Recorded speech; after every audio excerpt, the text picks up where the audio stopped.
folks. I'm here at the EPA testifying on this public hearing August 6th.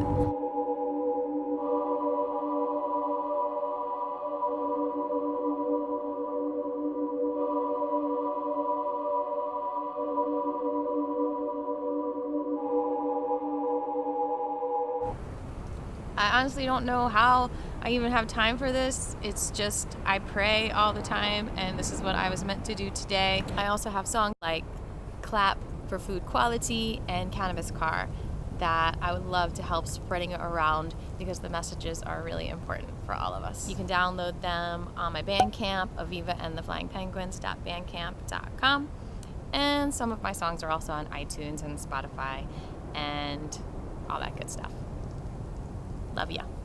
Thanks for doing this and having this public opportunity.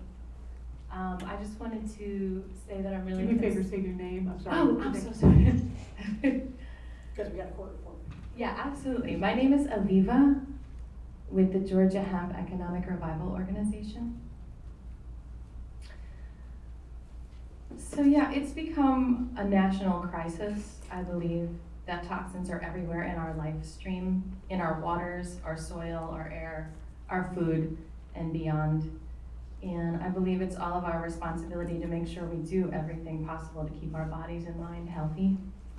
The fact that we have the intelligence to create electricity and transportation and so much more means that we also have the intelligence to also be responsible and careful with how we are affecting our environmental equilibrium. And all of us in this room today, both listening and talking, deserve at the very least subsidized ways to test our drinking water and soil. And I think it's something we all want and need to know. Individuals paying hundreds of dollars for these tests is, first of all, I don't think sometimes possible or fair, but I also don't think it's the best approach because we need an organized way to collect this data so we can do something about it.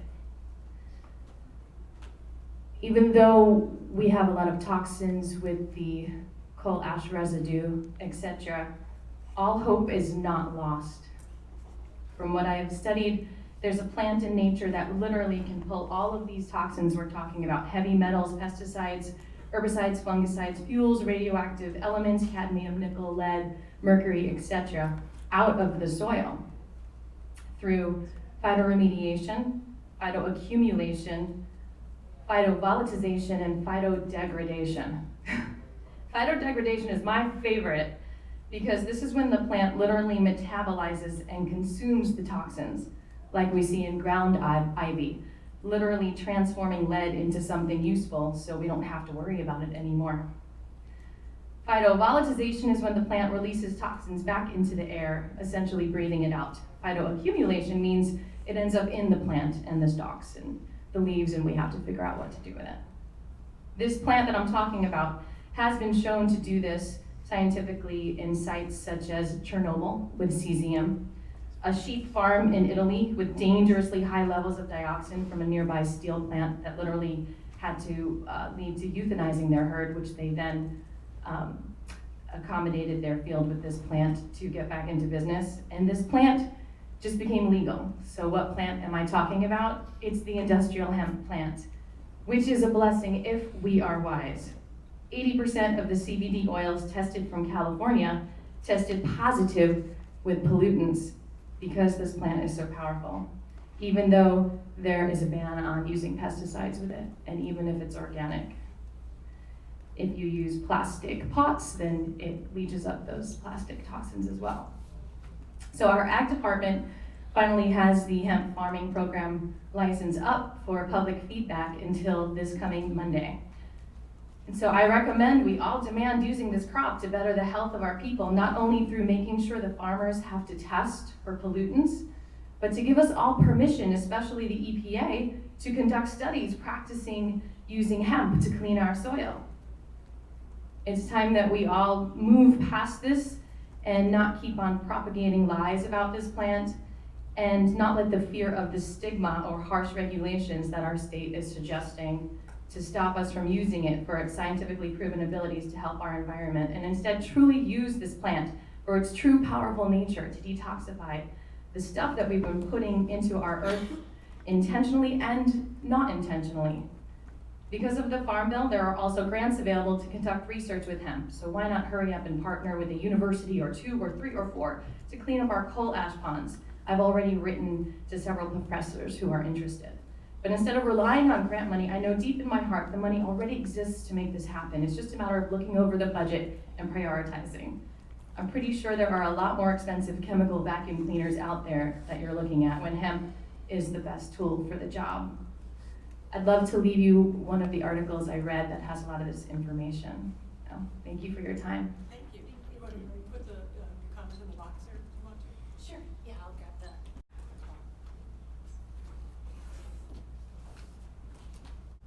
Awesome, thank you. Pending today's public hearing on the Environmental Protection Agency's proposed approval of Georgia's coal combustion residuals, also known as CCR, state permit program. Before we begin, I would like to say that we appreciate you taking the time to address the proposed state permit program, and we look forward to receiving your comments. This is the only public hearing that we will be conducting for this proposed approval. My name is Carol Monell, and I am the Director of the Land, Chemicals, and Redevelopment Division in EPA's Region 4 office in Atlanta. I will be chairing the session of today's hearing. With me on the panel today are Michelle Long from the Office of Resource Conservation and Recovery in EPA headquarters, and Davey Simonson, who is also with the Land, Chemicals, and Redevelopment Division here in Region 4. Before we begin the hearing, I would like to provide you some background information and briefly describe the proposed approval of Georgia's coal combustion residuals, CCR, state permit program on which we are taking comments today. CCR are generated from the combustion of coal, including solid fuels, classified as anthracite, bituminous, subbituminous, and lignite, for the purpose of generating steam for the purpose of powering a generator to produce electricity, or electricity and other thermal energy for electric utilities and independent power producers. CCR includes fly ash, bottom ash, boiler slag, and flue gas desulfurization materials. CCR can be sent off-site for disposal or beneficial use, or disposed on-site in landfills or surface impoundments.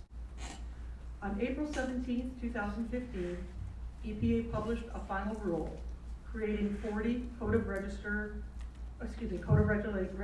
CFR Part 257, Subpart D, that established a comprehensive set of minimum requirements for the disposal of CCR in landfills and surface impoundments.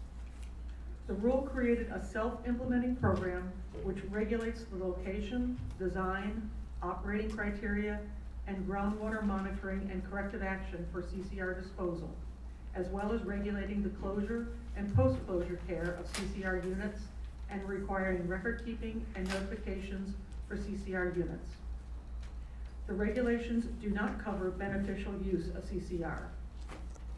The final rule became effective on October 19, 2015, and owners or operators of CCR units are required to be in compliance with all applicable requirements. In December 2016, the President signed the Water Infrastructure Improvements for the Nation Act, also known as the WIN Act. Section 2301 of the WIN Act amended Section 4005 of the Resource Conservation and Recovery Act, or RCRA, creating a new subsection D that establishes a federal permitting program similar to those for hazardous wastes under RCRA Subtitle C and other environmental statutes. Under the WIN Act, states may develop and submit a CCR permit program to EPA for approval. Once approved, the state permit program operates in lieu of the federal requirements. The process for EPA to approve a state CCR permit program starts with the state submitting its program to EPA. After EPA determines the application is complete, EPA completes its initial review of the state's program. Once EPA makes a preliminary decision whether to approve the program, EPA publishes a Federal Register notice requesting public comment on its preliminary decision. EPA is conducting today's public hearing as part of that process of gathering public comment. Following the conclusion of the 60-day comment period, EPA will evaluate the comments received, and make a final determination on whether the program is adequate and is at least as protective as the federal CCR regulations at 40 CFR Part 257. EPA will then publish a second Federal Register notice announcing its final decision. If EPA approves a state program, the state will then begin its process of issuing permits for the CCR units in its state. Until that time, the federal regulations will continue to apply to all owners or operators of CCR units.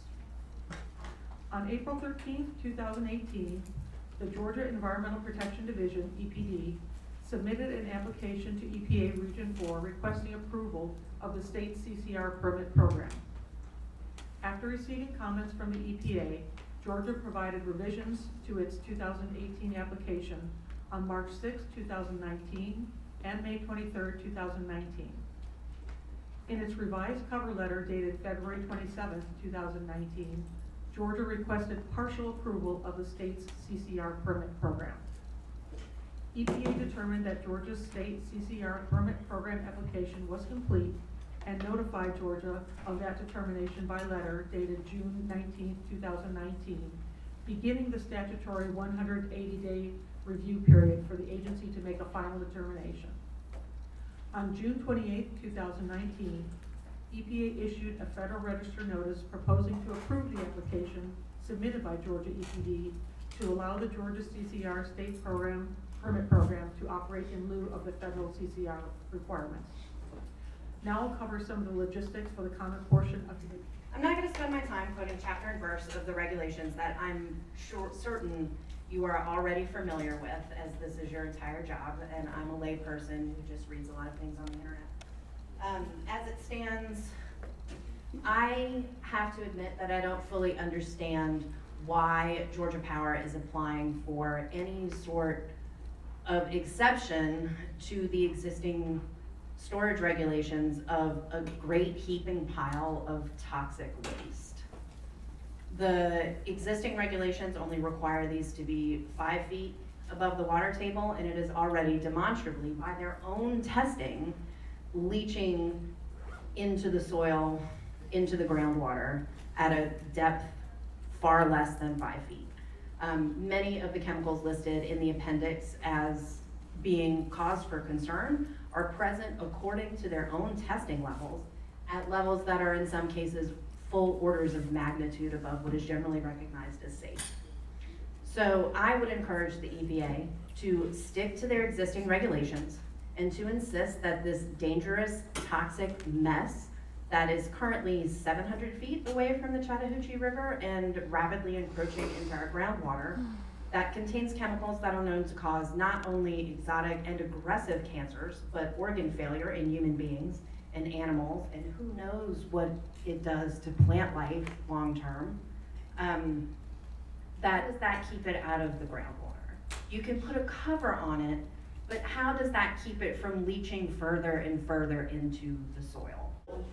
Failing to store it in a fully lined pit is irresponsible, dangerous, and I don't even understand how they fixed their fingers to type, please allow us to store a giant pile of toxic chemicals 700 feet away from the Chattahoochee River, encroaching into our soil, encroaching into our groundwater, chemicals that are known to cause exotic and aggressive cancers as laid out by your regulations in Title 40, Section 257. Down and wipe them off the earth. But if their best case scenario is still horrific, what's really happening? Thank you very much. And voter in Cobb County, I am here today to say that I am appalled, but unfortunately not surprised, to learn about the toxic coal ash pits located on the Chattahoochee River. Any more leaching into the ground and groundwater. Also, something that I don't think has been talked about is the repurposing of the coal ash into sheetrock, bowling balls, all kinds of things. It's still a risk. Number two, for no more coal ash to be imported into Georgia from other states. Number three, for the immediate testing of the water, soil, and air in the surrounding areas, as well as testing for public exposure and treatment for anyone affected by this at no cost to them. And number 4, for charges to be filed for any organization or individuals that knew of these risks and did not inform the public of them. Thank you very much for your time. I am a resident of Smyrna, Georgia, which is in Cobb County. I know this afternoon you guys have been inundated with lots of stats and different details of that, so I'm going to kind of go off a little bit and tell you a little bit about my childhood growing up in Vinings. Vinings is the unincorporated part of Cobb that borders up against the Chattahoochee River, right there where Plant McDonough Atkinson is located. My entire childhood, looking towards the big city of Atlanta as it grew, there was a smokestack, and the slow blinking red lights are basically a part of my vision of Atlanta growing up. That was the smokestack, obviously, from the coal-fired plant that was there for 30 plus years, and way before that, even when Atkinson was operating. I often wonder, we've learned a lot, obviously, about what coal-fired plants and fossil fuels can do to health and the environment. And I recently was wondering what my parents maybe knew about living so close to an area where obviously any fallout might be a risk. We loved our neighborhood, we loved our neighbors. My parents still live in the same home I grew up in after 40 years. Just recently, I was driving through that area with my children, and we looked off Plant Atkinson Road there, where you can see where they're beginning to store up the coal ash. And my daughter looked at me and she said, "Daddy, next time it snows, can we go sledding down that?" And I know, I mean, it's okay to sort of laugh, but I thought, well, sweetie, underneath all of that is some incredibly toxic sludge, waste, all of that. So besides the fact that it's private property, I don't think it would be the safest thing for us to do to go sledding. And it occurred to me then, as I had often wondered what my parents knew about Plant McDonough and the fossil fuel burning, I thought, I can't sit by and be okay with what I know is a potential disaster looming. Almost 100 years ago, my grandfather arrived in Atlanta from New Orleans to go to Georgia Tech. My family has been here in Georgia ever since. I'm now raising another generation. I hope 100 years from now, they can live in the same area and they're not looking back on decisions that we made where we were maybe short-sighted in how we handle the waste that we created. I guess the title of this would be calling a spade a spade. We're talking about coal ash ponds, which are safe because they contain friendly elements like silicon, which is made of glass. I mean, it has glass and sand. It has aluminum. Our underarm deodorants are aluminum. It has calcium, which is a great dairy product. So coal ash is a pretty good thing. You're scientists and engineers, and I'm a developmental psychologist, and typically your methods and your procedures are different than mine. But I think in this particular case, when it comes to arsenic and lead and cadmium and mercury, our paths kind of intertwine. Right now there are, from what I've read, a 6.3 million ton mountain laced with poisonous toxins on the banks of the Chattahoochee. So we've got a paradigm. We're talking about ponds. These are ash ponds, and they're containing safe materials, when in fact they're not ponds, they're actually mountains. But if we call them a pond, that doesn't scare us like a mountain scares us. And if we say they're made of safe materials, that doesn't scare us like materials which contain heavy metals and arsenic, among other materials. So it's kind of all about language, the way we language it. And I'm reminded of a particular way of using language, and I've asked this young woman to kind of help me with this. But this is the first couple lines of the Pinocchio. We did not plan this, by the way. Thank Molly for this. But I think about the opening lines of Pinocchio, where Jiminy Cricket sings, "When you wish upon a star, makes no difference who you are." Thank you. So, I mean, who's afraid of Jiminy Cricket? Nobody's afraid of Jiminy Cricket. If Jiminy Cricket showed up at your front door, a little umbrella, a little top hat to sing that song, you would certainly welcome Jiminy Cricket into your house. But Jiminy Cricket's first cousin is cockroach. Think about cricket, cockroach. Think about pond versus mountain. Think about safe versus toxic. And the way we're languaging this as coal ash is safe and it's stored in ponds, lined or not lined.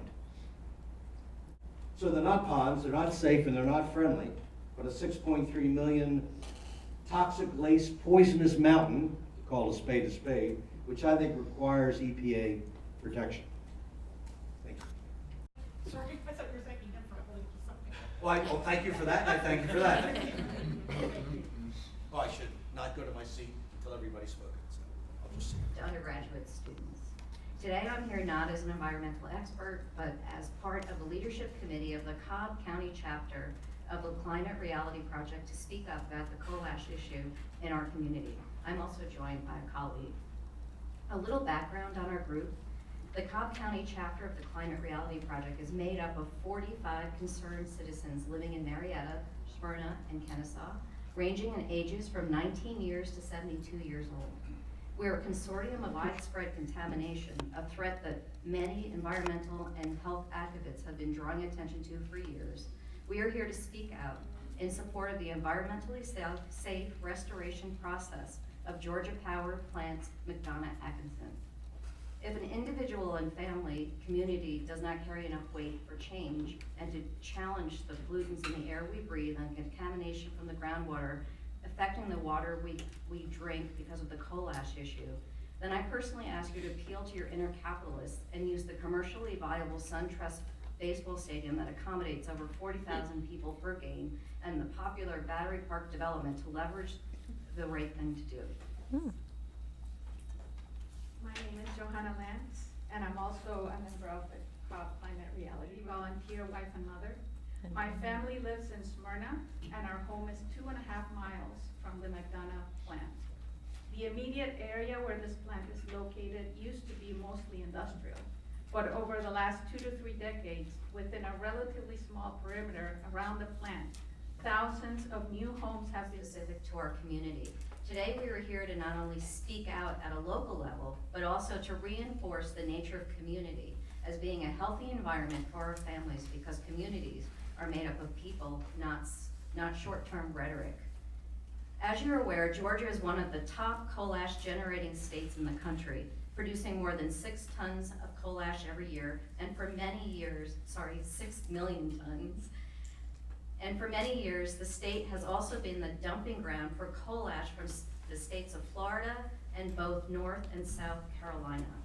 On behalf of the Cobb County chapter of the Climate Reality Project, we are here to ask that you take our community seriously, taking all the necessary steps to require Georgia Power to dig up all of its coal ash and store it in lined, and not only the top and sides, but also the bottom, to store its coal ash in lined facilities away from waterways, including not coming into contact with our groundwater.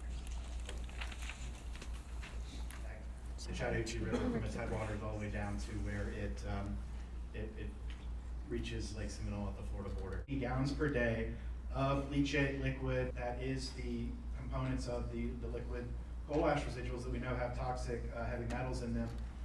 Every day we're going to be talking about over 1,000 gallons collected and treated. How at the Georgia Power Plant, sent to wastewater treatment, we don't know.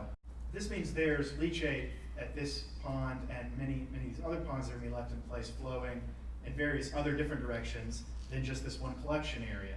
So what is Georgia Power doing to the groundwater issue and the leachate issue? Thank you. Water communities throughout the 56 county watershed, which encompasses roughly a quarter of the state, include Atlanta, Athens, Macon, Milledgeville, and Brunswick. We have 4 coal burning sites in the Altamont Hog watershed: Plant McManus in Brunswick, Plant Branch in Milledgeville, Plant Arkwright in Macon, and the largest coal burning plant in the Western Hemisphere, Plant Shear, located in Juliet, Georgia. I'm a 9th generation Georgia, raised in the same home that my ancestors built in 1821. My wife and I have chosen to raise our children here.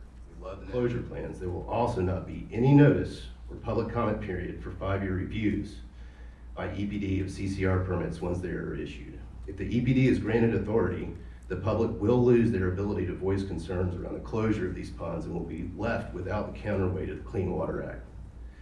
Georgians should have at least as much input into the planning and protections against coal ash as it does against household garbage. That will most certainly not be the case. I urge EPA to not approve the proposed rule. Georgians deserve better.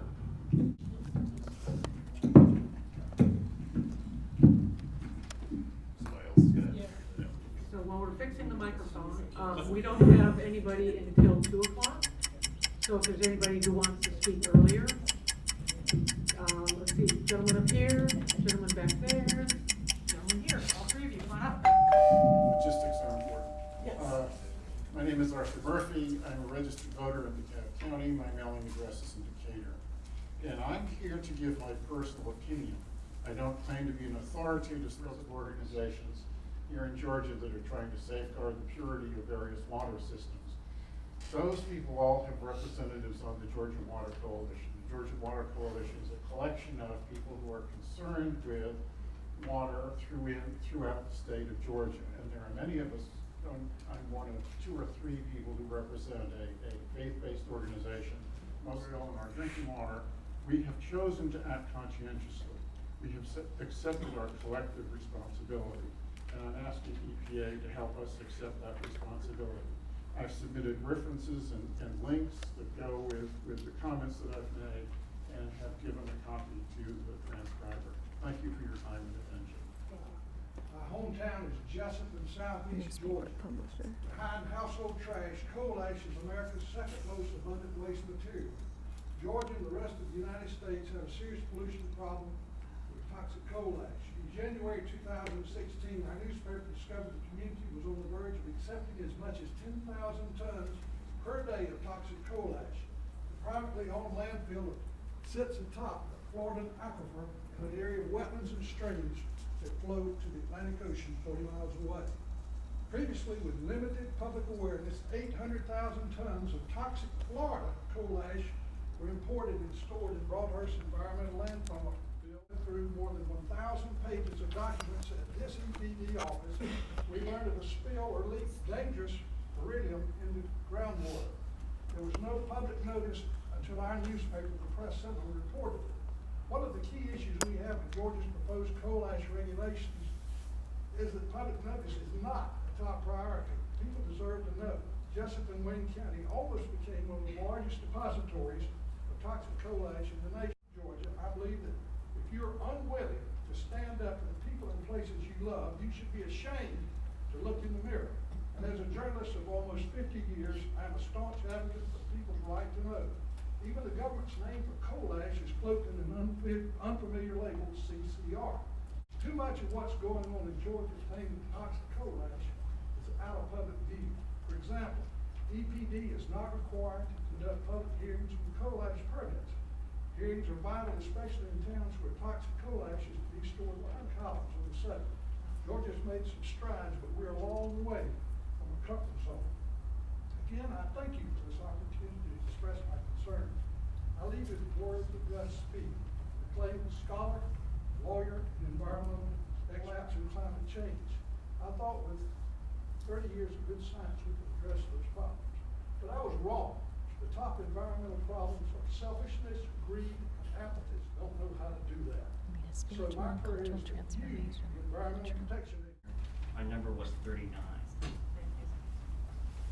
I only have a few minutes to talk, so I'll be brief.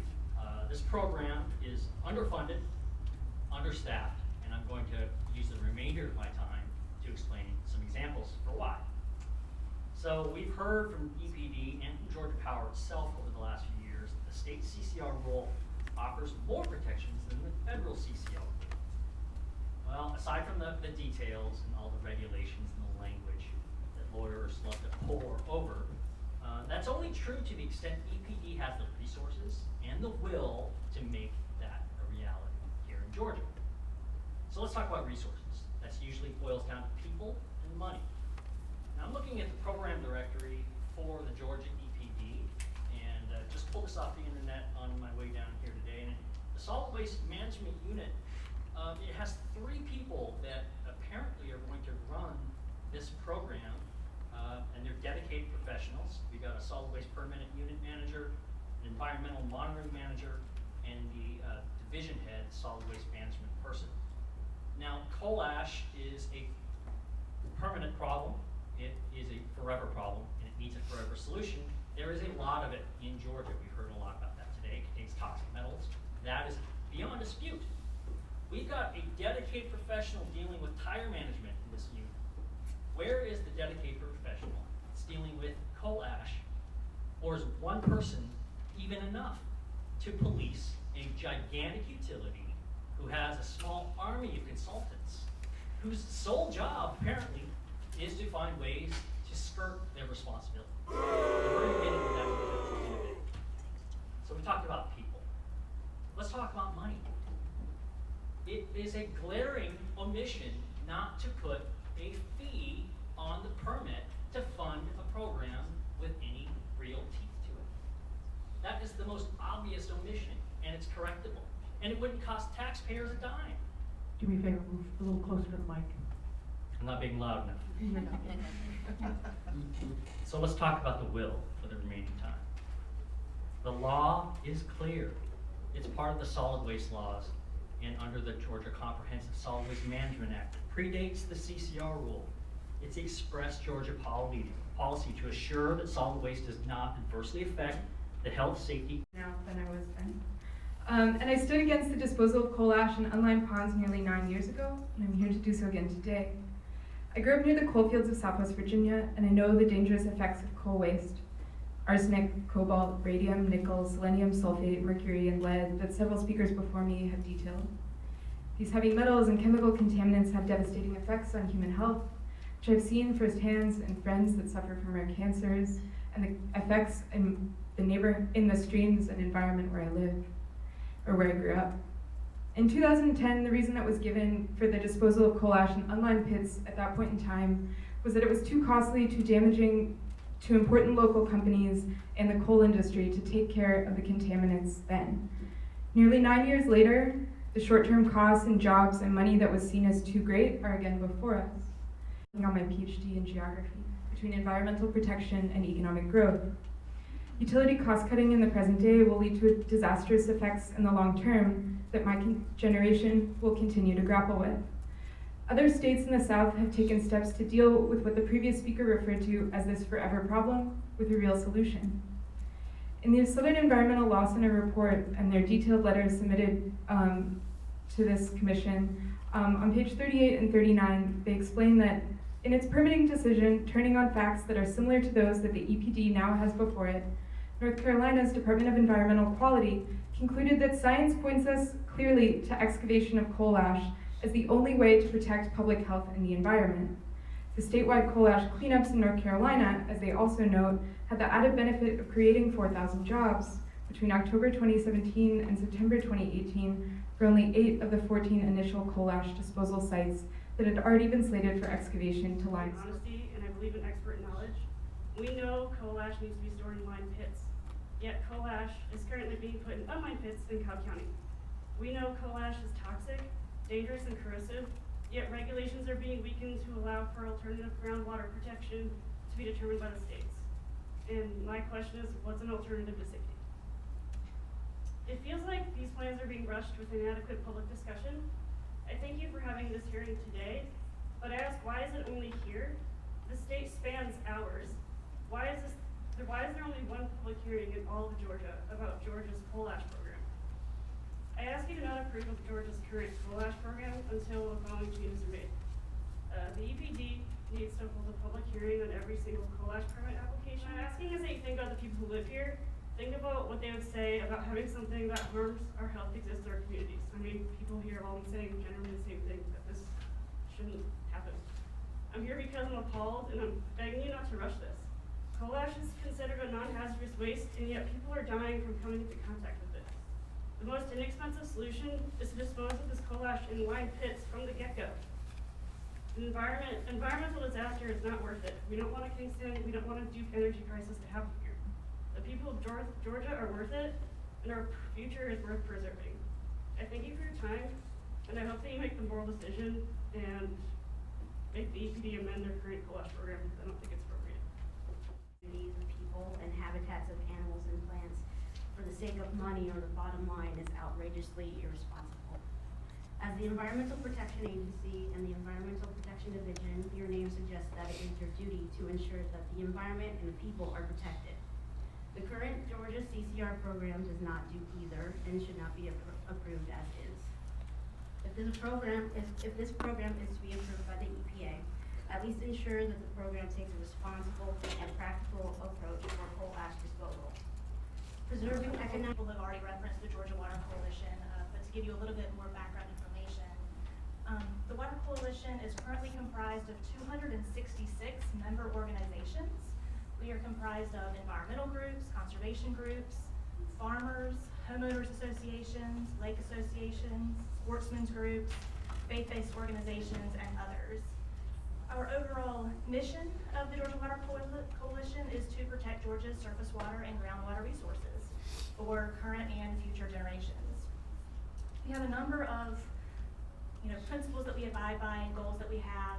One of those goals I'd like to highlight for you is we believe that water should be maintained as a public resource and not as a private commodity, which I'll get into in just a moment.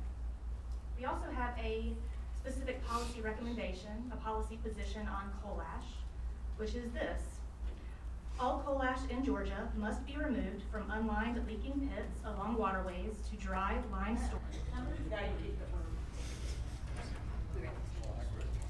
Good afternoon. Thank you all for taking the time to hear our concerns about Georgia's CCR plan. My name is Jen Hilburn, and I'm your Altamaha Riverkeeper. Altamaha Riverkeeper is a community-based 501c3 dedicated to the coast. These communities along the way depend on these waters for agriculture, for drinking, for fishing, for recreation, and for industrial uses. On its way from Atlanta, the Ocmulgee River, one of the two tributaries that create the Altamaha River, passed by two coal-fired power plants and their coal ash ponds. Hired Plant Arkwright in Macon, Georgia. Ash stored in unlined pits. At Plant Arkwright, these ponds have been closed for over a decade, with cap in place, and yet both Duke University researchers, as well as Altamaha Riverkeeper, have found surface water leaking arsenic, cobalt, and boron, among other metals, into a creek which leads directly to the Ocmulgee River, just above where Macon's drinking water intake is. At Plant Shearer, with 17.5 millions of tons of ash in their primary coal ash pond, Georgia Power and Altamaha Riverkeeper, separately and independently, have found concerning levels of boron, cobalt, and hexavalent chromium in groundwater and in drinking water wells. Currently, under Georgia's state proposed CCR rule, Georgia Power's permit applications for Plant Shearer and available information revealed that the bottom of the ash pond will remain unlined post-closure, including the massive volume of coal ash that lies beneath the groundwater table saturating the ash. My congregation is seeking to achieve the status of something called green sanctuary. This goal results from our seventh principle, which I know one gentleman who spoke is familiar with: respect for the interdependent web of all existence, of which we are all a part. Many congregants enrolled in the introductory course called Our Place in the Web of Life. In this course, we learn to look upstream, what flows into our communities and homes, and what did we pass downstream to others. How do our actions, purchases, and waste affect others? Looking upstream, we stopped purchasing products that hurt us, our neighbors, and the earth. To work to protect us from industries and from pollution. And they're like, oh, that's so cool. And I started crying when I was talking to them, and I was like, yeah, but I have to go today to ask them to not allow garbage to be put in our rivers.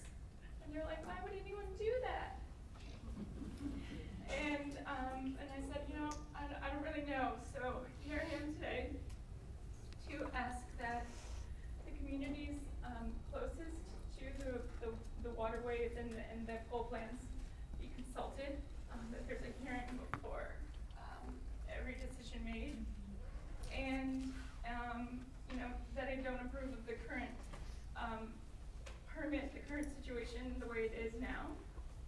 And just one other story is with my kids, we played the animal game, and you think of an animal, and then you ask yes or no questions to try and guess it.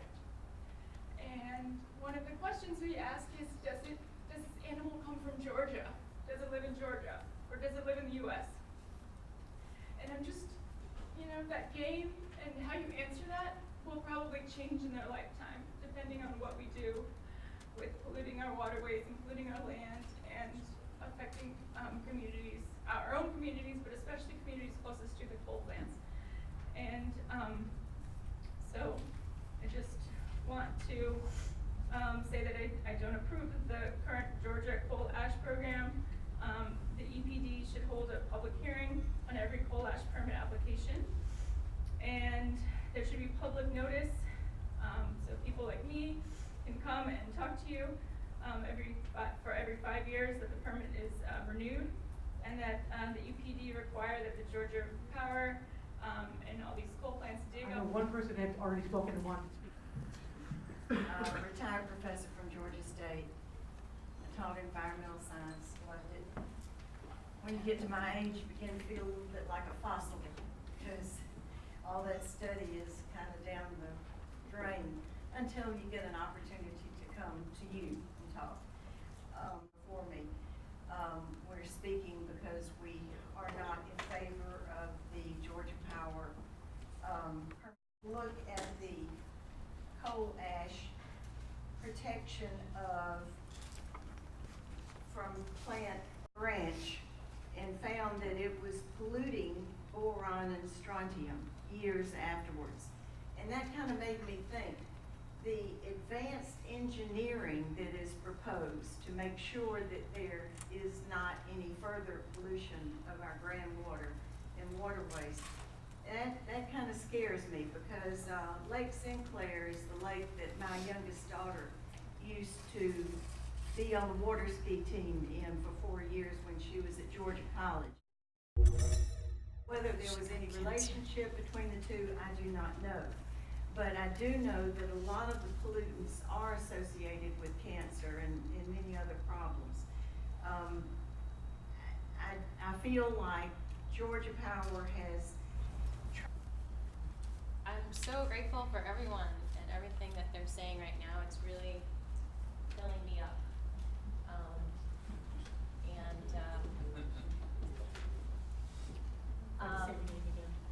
My name is Aviva Bubuzela, and I'm with the Georgia Hemp Economic Revival Organization.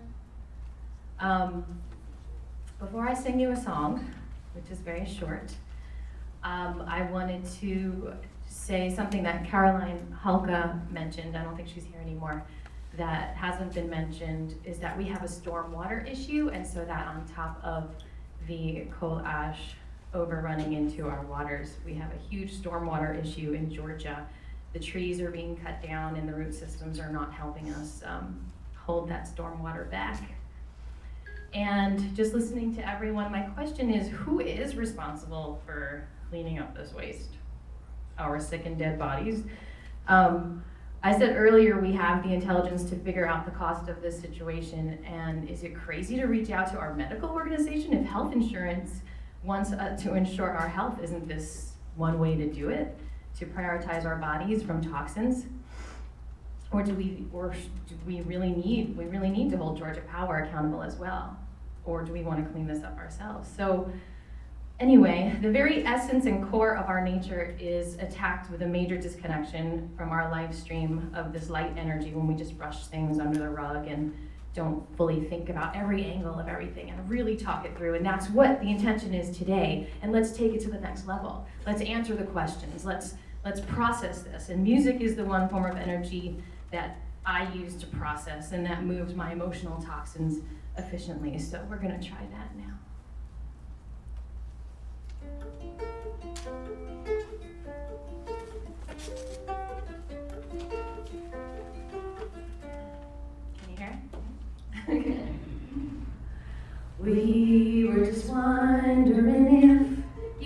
stress because you live near the coal plant. From all the toxins released from their hands as CCR's coal ash pond land. Arsenic, lead, mercury, cadmium are few of the chemicals found. Hexavalent chromium doesn't sound like a place where we'll be safe and sound. We want to hold those accountable for putting this waste in our ground. And though we appreciate gas, electricity, to our choices we're bound. Solar and wind are viable choices, and now is the time change ignites. We can stay healthy without our pure resources, so let's unite our light. We got this. Such goodness comes from clean water, air, soil, and cleansing our bodies, it's true. And as I said earlier, which must be missed, hemp is a power plant too, and it's legal now. That pulls toxins right out of her soil with her roots as mushrooms and many other plants like sunflowers. Let's use them.